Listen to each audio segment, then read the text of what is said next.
Well, good morning and happy St. Patrick's Day.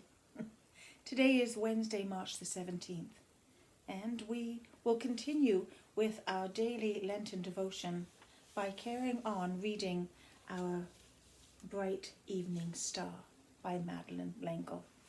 Thank you for joining me. Would there be as much violence on the streets if we paid more attention to the old values? I understand and share the concerns of the religious right that we have tossed away our moral values, that there are no restrictions. Our devices and desires are like rivers in flood, losing their banks and roaring out of control. How can we set limits that are creative and not destructive? The moral and social boundaries that were still in place when I was growing up are gone, often replaced by destructive and ultimately self-destructive behavior. Self-fulfillment seems to be the ultimate aim at no matter whose expense. Why is the divorce rate now well over 50%? Don't we take marriage vows seriously anymore? Jesus came to free us from the rigidities of the law, but not from being responsible for our own actions.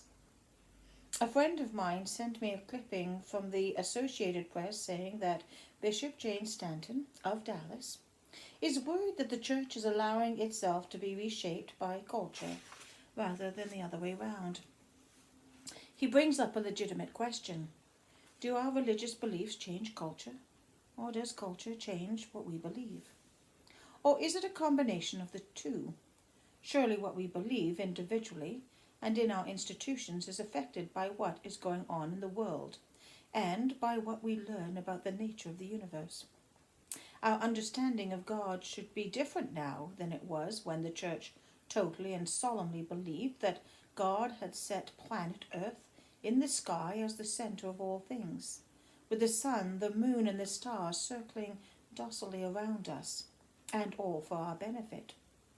We didn't give up the centrality of planet Earth in God's concern for a very long time. There are enough problems here to keep God busy. How can even the Creator keep in mind hundreds of billions of galaxies and all the possible solar systems and planets within them? It is more than we can even begin to comprehend.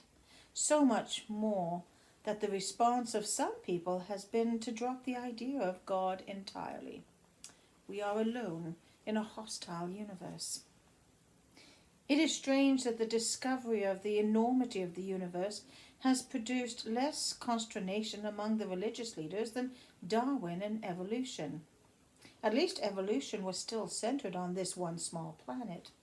The idea of evolution would seem to contradict Genesis less than the enormity of the cosmos. The story is bigger than that of one planet with night and day, oceans and land, planets and trees, all creatures great and small.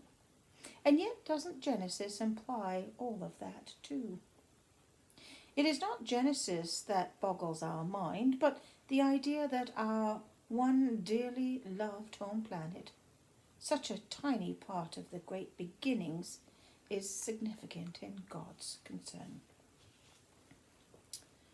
What did Jesus think of all of this? From the Gospels, he doesn't seem to have been particularly concerned. Such concerns were not part of the culture in which he lived his human life. And doesn't he, as God, make it all? What matters to him was what went on in our hearts. What mattered was that we were right with God. What mattered was forgiveness. God's loving forgiveness of us and our forgiveness of each other. Jesus was not attracted by people who were more worried about other people's sins than their own love of God. Jesus wanted people's hearts to change, but I don't think he suspected how radically he was going to change them. The established church of all denominations does not like change. Change is frightening and tends to breed violence. In the early centuries of the Christian era, people killed each other over the Arian heresy.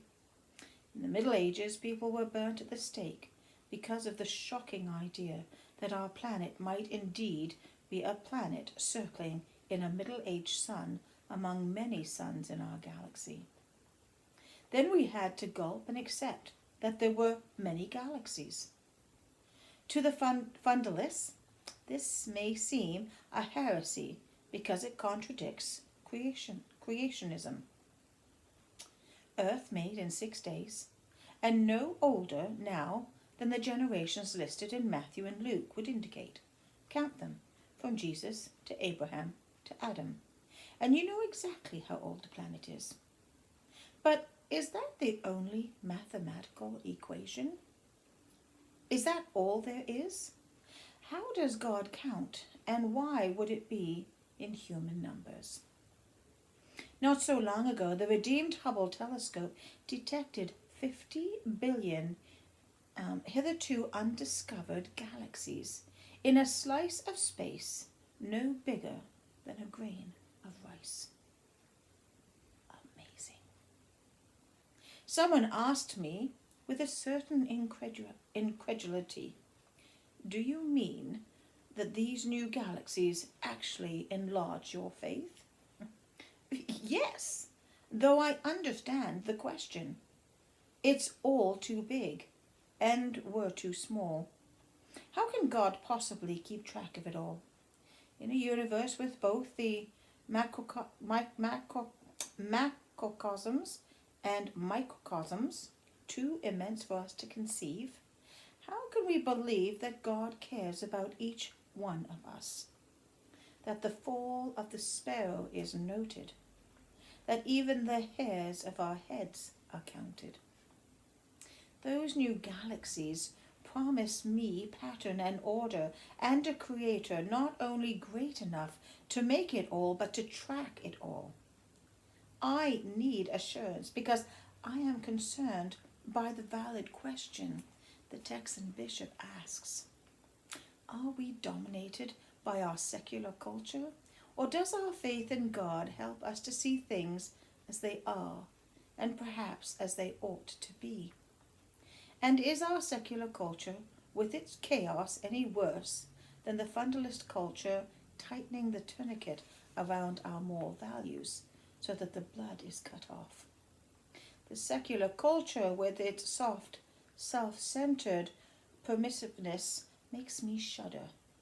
But so does the rigid self-righteousness of those who spend more time looking for that log in someone else's eye than in helping to take it out and heal the eye.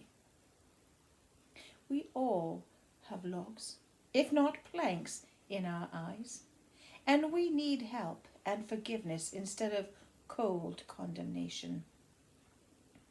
I think again of the bishop and his concerns, which are indeed my concerns.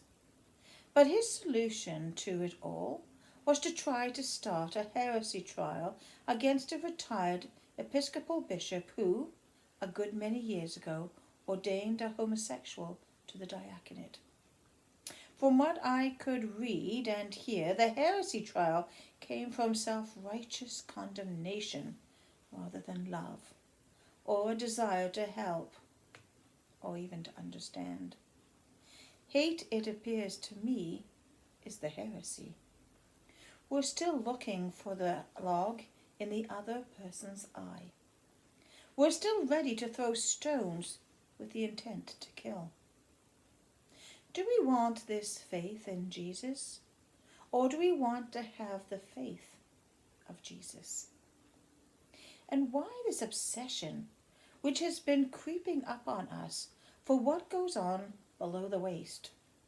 I want to know what is in the heart and mind. I want to know if a minister loves God and cares about truth, not fact, truth. I want to know if the leaders of our churches are shepherds who will take care of the flock, who will be there for their people in all the tragedies and joys of life. I want to know by their actions rather than their words that our leaders love Jesus. I want them to affirm and love and be friends with the people Jesus chose. I want them to be able to laugh and rejoice and love with the whole of themselves, body, mind, and spirit.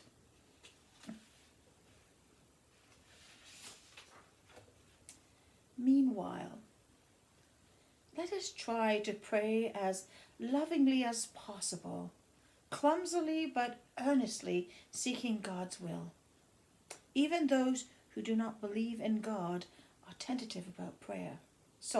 Even those who do not believe in God are tentative about prayer, sometimes even asking for it. It seems to be a matter of reasonable acceptance that people who are prayed for heal more quickly and completely than those who are not. I have been the beneficiary of many healing prayers and can witness to their efficacy. I have known of the prayers, but the amazing thing is that prayers are effective even when the person being prayed for is unaware of them. Chapter 8. Do you want to be made whole? 2 years ago, my right knee, which had been painful and troublesome since I was a small child, finally had to be replaced. At least that was the opinion of several respectable doctors, and I was getting so painfully lame that it was apparent that something had to be done. I sailed through the surgery and the aftermath, resting confidently in the prayers which were sustaining me. All went well. My friend Madeleine came all the way from Niles, Michigan, to help care for me. Not the first time, nor the last time, has she come to my rescue. My friends from the cathedral came regularly through the snow to bring communion to me. One of my glorious memories came on Palm Sunday when my friend Canon Susan Harris came with communion, and somehow or other, angelic instructions, we found ourselves reading the entire long Palm Sunday liturgy, and we were part of all that went on during that terrible and holy day. And Chronos became Kairos, and we were part of God's time. All was well. Thank you for joining me today for our time together, and I look forward to seeing you again tomorrow. Until then, take care and stay safe, and God bless you. Bye-bye now.